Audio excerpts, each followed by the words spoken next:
Hi, I'm Damien, and today in the Dynamic Change series we're going to be looking at framing. Now, framing, in my opinion, is the most effective tool I have in my coaching armoury, and when I work with clients, it is by far the thing that gives people the most positive impact in their lives if they take it up and they implement it as a daily practice. So what is framing? Well, framing is the way that you look at life. And if you think about any situation in life, every situation is subjective. That means that depending on who looks at the situation, you'll see it from different angles.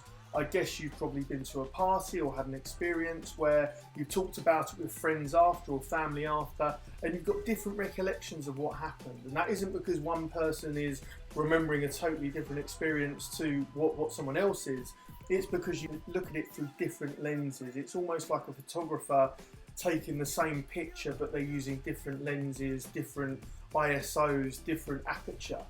It is the way you frame and look at any situation. So what reframing does, what we're going to talk about today, is how you can look at things in a far more empowering light to give you far greater health benefits and far greater life outcomes.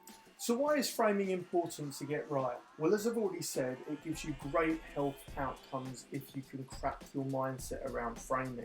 If you look at things in a far more empowering or positive way, your brain will produce more serotonin and more oxytocin, these kinds of happy chemicals in your brain where you can look at the situation and feel empowered. The reason why it's really important to do this is because it will open up the neuroreceptors in your brain and create new neural pathways, or what we call neuroplasticity.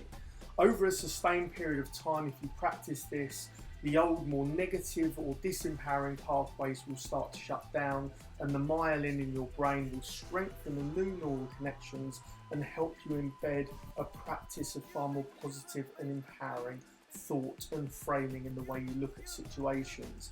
This is the state you get to when mountains become molehills, and your momentum in life will see you achieve far greater life outcomes than you ever thought possible. On the other hand, if you look at things in a disempowering way or in a negative way, then it's highly likely that your brain is going to produce chemicals like cortisol, and if you produce too much excess cortisol, it can lead to raised blood pressure, heart disease, risk of stroke, and things that really aren't good for you in the long term. So it is really important to crack your mindset and look at things in a more empowering and positive way. This isn't to say there isn't a problem, but it's to look at things objectively and look at how you can overcome them in a really empowering way that is going to set you apart from other people, that is going to put you on a road where you've got relentless momentum and you can really get where you want to be. So what I'm going to do today is show you 3 tangible takeaways that you can put into effect and really adapt your mindset so that you're reframing things into a far more empowering and positive focus. And we're going to go into these 3 things now. So first of all, we're going to look at priming, or what I like to call getting into peak state. Now, peak state is where you can show up to any given situation and be the best possible you. Now, that doesn't mean you're showing up bounding with energy or enthusiasm. It could be whatever the situation needs at that specific time. You could be turning up to a funeral and you might have to support your best friends or colleagues. And it's really being the best version of you for any given event in your life so that you can approach it objectively and you can be the best friend, the best colleague, the best person you can be for that given situation. And again, this really is where mountains become molehills, because once you're in that empowering state to really support yourself and support others, the momentum just keeps building.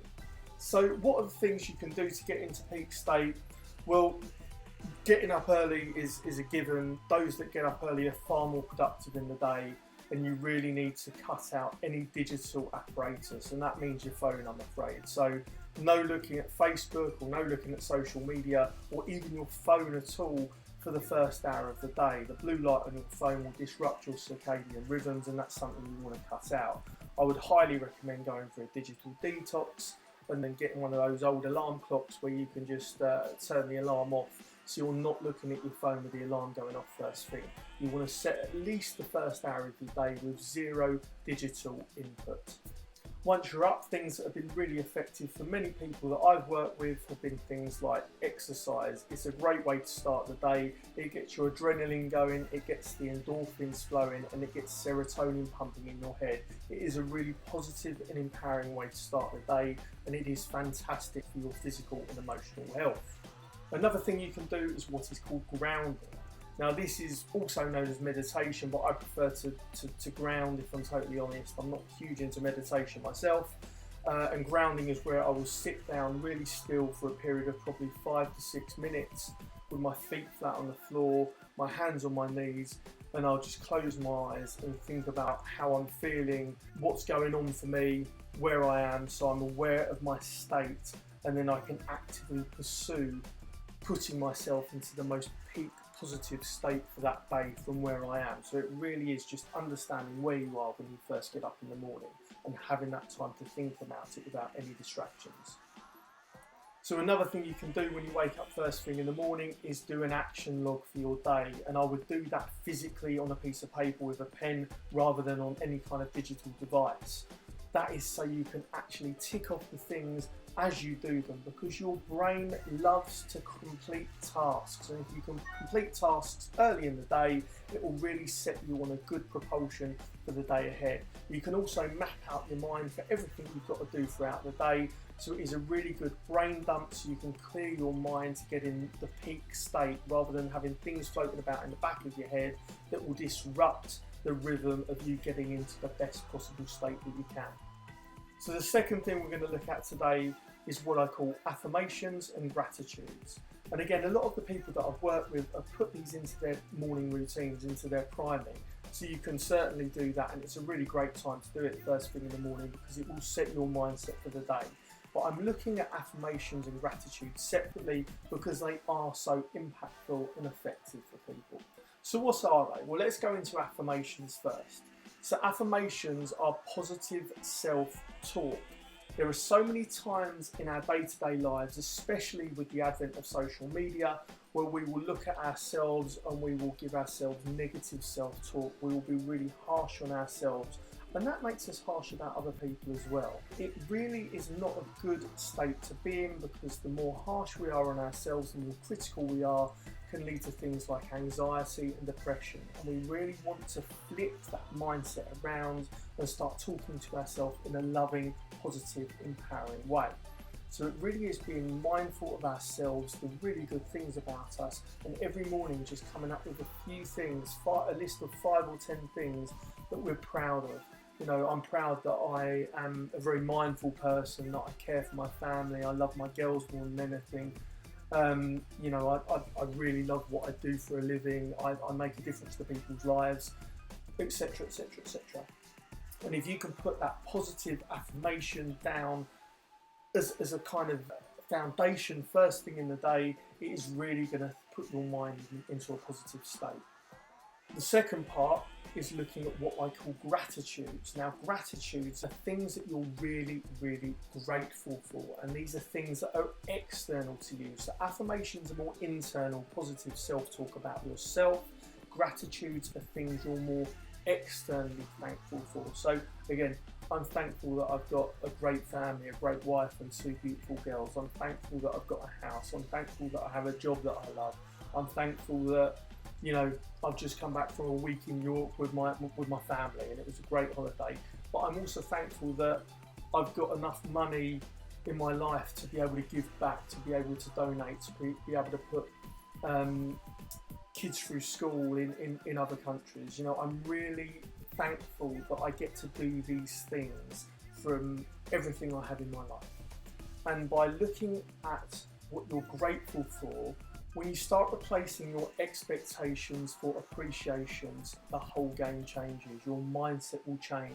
And again, if you do this over time, it will drastically improve your mindset. The old neural pathways of negativity and disempowerment will start to close and weaken, and the new neural pathways of empowerment, of serotonin flowing through your brain, will strengthen with myelin that strengthens the neural pathways in your brain like cement, so that they become new habits and behaviours. So over time, it won't be something that you even consciously do. It will just become just habit, and your mindset will adapt to be one of empowerment and can-do and growth, rather than one that is negative and disempowering and that shuts down ideas. Okay, so what we're going to do now is go on to the third and final takeaway, and what that is logging what your mindset looks like and does on a daily basis.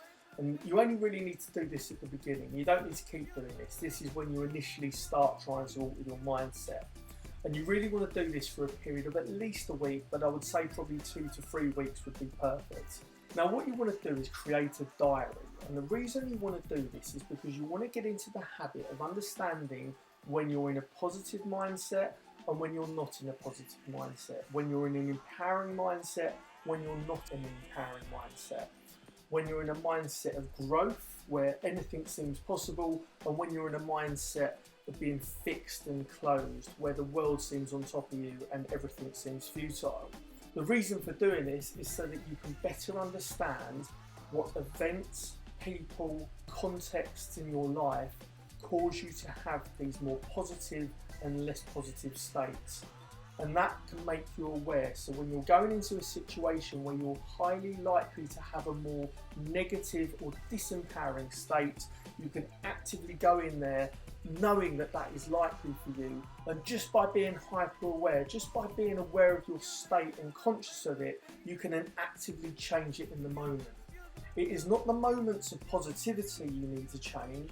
It is the times when you're being disempowering to yourself, where you've got a negative mindset. It is those situation, contexts and people you need to be hyper aware of in future. The diary will help you understand when they happen, and then when you go into these periods or situations, you can actively go in there and change your mindset so it is far more empowering. You can be hyper aware of your state and you can manage it better. If you do that over time, then that will strengthen within your mind and you will naturally cause a behaviour change that will be far more positive for you in the long term. So the 3 elements are priming, or getting into peak state early in the morning. That's really, really important. The second thing is looking at affirmations and gratitudes, and again, incorporate that first thing into your priming in the morning. And the third thing is, at least when you start doing this, for at least 2 to 3 weeks, start a diary, jot down all the times that you're in an empowering mood, where you're positive, where anything feels possible, and also the situation, contexts and people where things are disempowering, where you're in a really negative mood and where the world seems on top of you. Really focus on the negative states and when they happen for you, so that you can be hyper aware when you go into these kind of situations in future, and you can actively change them using some of the tools that I've shown earlier in the video. I hope you've enjoyed this from the Success Mindset YouTube channel. I'm Damien and I hope to see you again soon on the video. Thank you so much for watching. Make your life a masterpiece, my friends. It is in your hands. Go out and execute whatever you need to do and have a great week. Thank you.